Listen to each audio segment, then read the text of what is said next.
자, 이제 저희가 앞서 어떤 걸 할 것인지 말씀을 드렸고, 이제 그 첫 번째로서 역인과 관계가 있을 때 역인과 관계가 없는 것처럼 분석을 하면 어떤 결과가 나오는지를 실제로 알아보도록 하죠.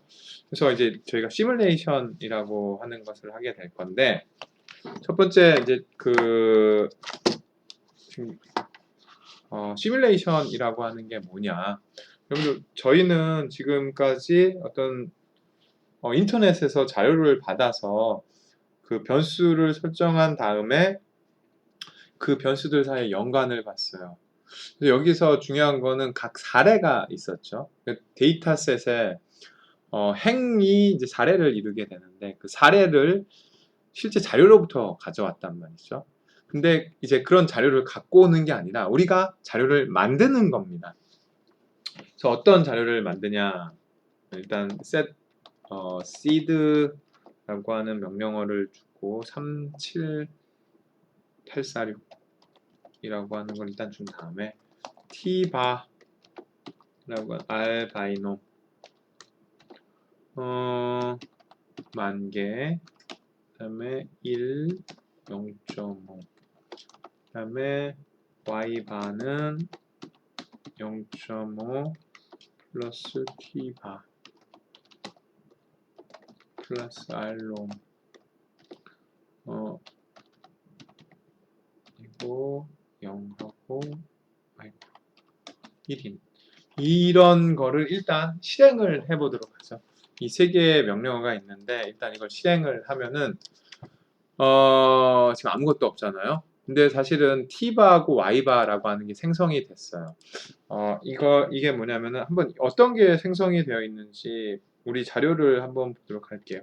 view라는 명령어를 통해서 cbind 그 다음에 t바 y바 이걸 보면은 지금 자료가 이렇게 되어 있습니다.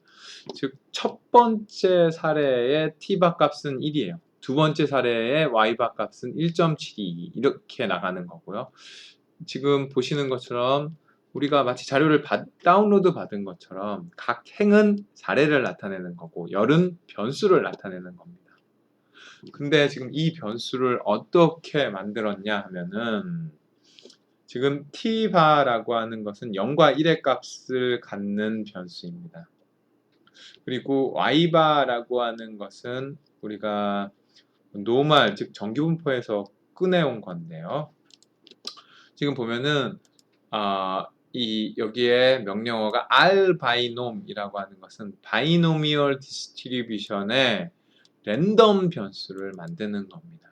그래서 이게 지금 이 사례가 이 바이노미얼 디스트리뷰션을 이루는 사례이면서 랜덤한 변수인 거예요.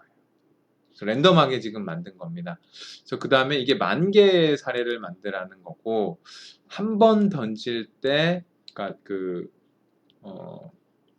이 확률이 한 번 시행을 했을 때 1의 값을 가질 확률이 0.5인 그런 분포를 이루도록 지금 저희가 이 자료를 만든 겁니다. 그래서 이 r비놈이라고 하는 것은 이항 분포를 가지는 랜덤 변수를 만들 때 이렇게 이 변수를 지금 이런 데이터셋을 만들 때 지금 보시는 것처럼 여러분들이 이게 length t바 하면 이게 사례가 몇 개인지 알 수 있는 거잖아요. 만 개입니다. 왜냐면 이게 만 개를 지금 만들라고 했기 때문에. 그래서 이 만 개의 사례를 만들 때 한 번 시행해서 확률이 0.5인 그런 경우를 만드는 거고요. 그 다음에 이 y바라고 하는 것을 만드는데 이 y바는 0.5에다 t바를 더하고 r놈이라고 하는 게 있잖아요. 여기서도 r놈이라고 하는 것은 노멀 분포인데 또한 이 노멀 분포를 이루는 랜덤 변수를 만든 겁니다. 지금 보면은 y바라고 하는 게 사실 이게 노멀 분포를 이뤄요. 여러분들이 노멀 분포를 이루는지 어떻게 보죠? 네, 히스토그램을 보면 되죠. 히스토에서 y바죠. y바를 보시면 이렇게 굉장히 노멀한 분포를 이루고 있는 것을 아실 수가 있을 겁니다. 굉장히 노멀한 분포를 이루고 있죠, 지금 이게. 네, 이게 10,000개의 사례고 또 노멀 분포를 이루도록 만들었기 때문에 지금 그렇게 나오는 거고요. 10,000개의 사례이면서 이게 평균이 0이고 표준 편차가 1인, 즉 다시 말해 이거는 표준 정규 분포의 사례를 만드는 겁니다. 그런데 여기 보시면 0.5와 t바라고 하는 게 있어요. 이게 뭐죠? 여러분 저희가 회귀 분석을 할 때 회귀 분석의 모형 기억나세요? 그래서 우리 흔히 리니어 모델을 할 때는 이렇게 사용을 했었는데요. 즉 y라고 하는 것은 베타 0 플러스 베타 1 지금 맥락에서는 사실 t인 겁니다. t 플러스 잔차. 이 잔차는 정규 분포를 이룬다라고 되어 있죠. 0이고 특정 시그마 값을 가지는 분포를 이루게 된다. 이런 가정을 하게 되잖아요.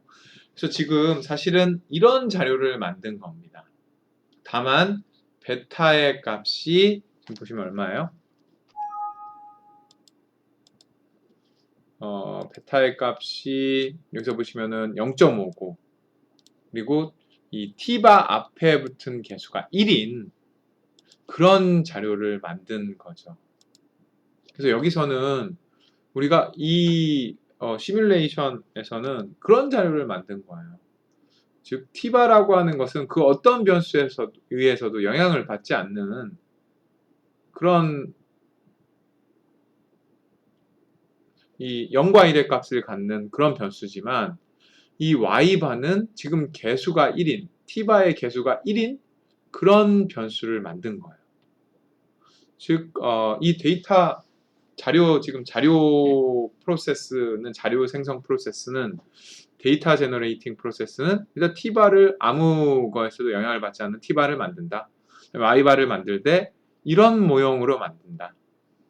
지금 이게 우리의 시뮬레이션인 겁니다. 우리가 신이고 이런 데이터를 만든 거예요, 지금.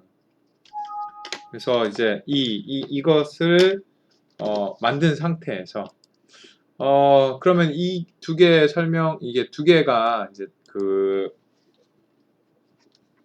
어떤 걸 뜻하는지 알고 있다라고 하면은 마지막으로 이 set seed라고 하는 건 뭐냐면은 우리가 이렇게 랜덤 변수를 만들 때는 맨 처음에 번호가 필요해요. 그래서 그 initial value 뭐 그런 것들이 필요하게 되는데 처음에 막 이런 값들을 만들 때 가장 시초에 사용하는 어떤 값이 필요합니다. 그래서 그 값을 이걸로 써라 라고 하는 겁니다. 만약에 이 값을 쓰지 않잖아요. 그러면 그 최초의 값은 시간에서 가지고 오게 돼요. 현재 시간에서 가지고 오기 때문에 이 결과가 시뮬레이션 하는 결과가 달라져요. 그래서 지금 삐릭 소리가 난 거는 제가 에어컨을 끈 겁니다. 저녁이 돼가지고 좀 추워지네요. 여튼 지금 이 상태에서 이걸 이 set seed라고 하는 것은 우리가 이 똑같은 결과를 보기 위해서 왜냐면 시간이 달라지게 되면 다른 결과가 나오게 되니까 이 결과가 약간씩 달라지게 되거든요. 왜냐면은 이 t바도 사실 지금 이렇게 안 나오게 돼요. 지금 보세요. 1, 0, 1, 0으로 돼 있죠. 그냥 이것만 이렇게 해볼게요. 이 두 개만. 그런 다음에 다시 여기서 보시면은 비율을 하면은 1, 0, 1, 0이 아니에요. 1, 1, 1, 1이 나오잖아요. 결과 달라졌어요. 그렇죠? 이렇게 실질적으로 결과 달라진단 말이에요. 그렇기 때문에 왜냐면 시간이 달라졌기 때문에 처음 번호가 달라진 거예요. 근데 똑같은 결과를 나오게 하려면 set seed를 주면 됩니다. 그래서 이걸 해보면은 그 다음에 다시 데이터를 띄워볼게요. 그러면 10, 20 똑같은 결과 나온 걸 보실 수가 있어요. 여러분들 비디오를 돌려서 아까 거하고 지금 거하고 비교해보세요. 똑같은 결과일 거예요. 근데 이 setseed를 주지 않고 이 두 개의 명령어만 하면은 약간 좀 다른 결과가 나오게 됩니다. 그래서 똑같은 결과가 나올 수 있도록 setseed라고 하는 걸 주는 거예요. 말 그대로 이 seed를 주는 거죠. 그래서 이런 이제 자료를 만든 다음에 그럼 실제로 이 자료가 어떻게 되어 있는지 첫 번째 이 변수가 이 확률이 정말 0.5인지 그런 거를 좀 보기 위해서는 summary를 하면 되겠죠. 뷰를 하지 말고 이제 summary라고 하는 걸 통해서 이 두 개의 변수의 값을 보도록 할게요. 자, t바라고 하는 것은 미니멈 값이 0이고 맥시멈 값이 1이에요. 왜냐면 이건 사실 0과 1의 값으로 되어 있는 변수이기 때문에. 그리고 평균이 0.4923입니다.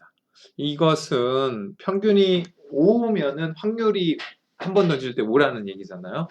근데 이 492라고 하는 것은 약간 차이가 있지만 이건 시뮬레이션을 할 때의 차이라고 생각을 하시면 돼요.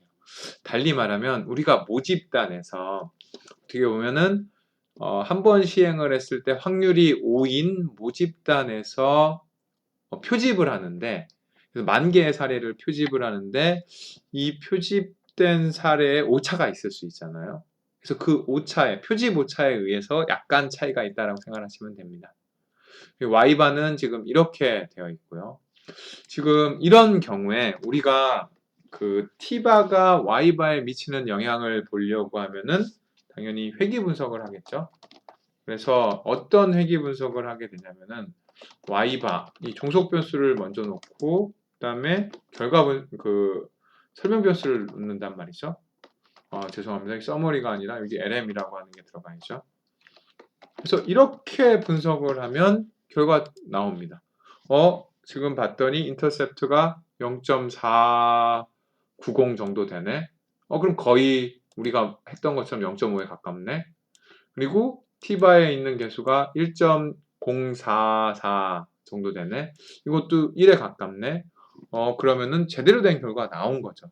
이 정도의 차이는 아까도 말했던 것처럼 모집단에서 이 샘플링을 했을 때 나오는 표집 오차 정도라고 생각을 하시면 됩니다.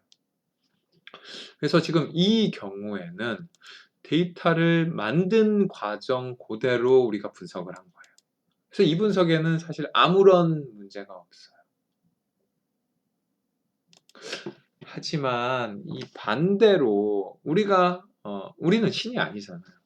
사회과학 자료를 분석하다 보면 거꾸로 생각하는 경우가 있을 수가 있습니다. 역인과 관계가 있는데 역인과 관계를 모르고 그냥 분석할 수도 있어요. 그럴 때 우리는 예를 들어 이렇게 분석을 해버리는 거죠. summary, LM, T바, 그 다음에 Y바 이렇게 분석을 한단 말이죠. 이렇게 분석을 하면은 지금 보세요. 원래는 앞에서 본 것처럼 T바는 Y바에 의해서 영향을 받지 않아요. 그렇잖아요. 그런데 이 결과를 보면 여기 T바에 있는 개수가 0이 아닙니다. 그리고 통계적으로 유의미해요. 즉 Y바가 변할 때 T바가 변하는 것처럼 나와요. 이렇게 역인과 관계가 있을 때는 이 개수가 0이 안 나오고 편의가 되어 있는 잘못된 값이 나온다라고 하는 거죠. 왜냐하면 통계 분석은 연관을 보여줄 수 있을 뿐이지 그런 인과적인 관계를 보여주는 게 아니기 때문인 겁니다. 사실은 여기에서 보여주고자 하는 건 뭐냐면은 우리가 데이터 제너레이팅 프로세스는 T바가 Y바에 영향을 주는 거지만 거꾸로 이 T바가 Y바에 의해 영향을 받는 것처럼 분석을 했을 때 거기에 나오는 결과가 잘못된 거다라고 하는 겁니다. 그래서 이 역인과 관계에 의해서 편의가 될 수 있다라고 하는 거고요. 그럼 어떤 것이 역인과 관계에 의해서 편의가 될 수 있느냐 하는 것은 통계가 절대 얘기해 주지 않습니다. 그건 여러분들이 관심 있는 영역에 참고 문헌, 이전에 있었던 선행 연구들을 살펴보고 이런 관계가 있을 수 있구나. 아니면 여러분들의 어떤 지적인 능력이 있어서 그런 걸 통찰해내야 돼요. 이게 역인관계가 있을 수밖에 없다라고 하는 것을 통찰해내서 여러분들이 주장을 해야 되는 겁니다. 그랬을 때 남들이 그런 주장을 받아들이게 되고 그러면 이제 여러분들 유명해지는 거죠. 그래서 항상 어떤 문제가 있으면 역인과관계를 그럼 과연 어떻게 해결해 줄 수 있느냐 이걸 질문을 해야 되는 겁니다. 자, 역인과관계에서 다음 비디오 좀 더 살펴보도록 하죠.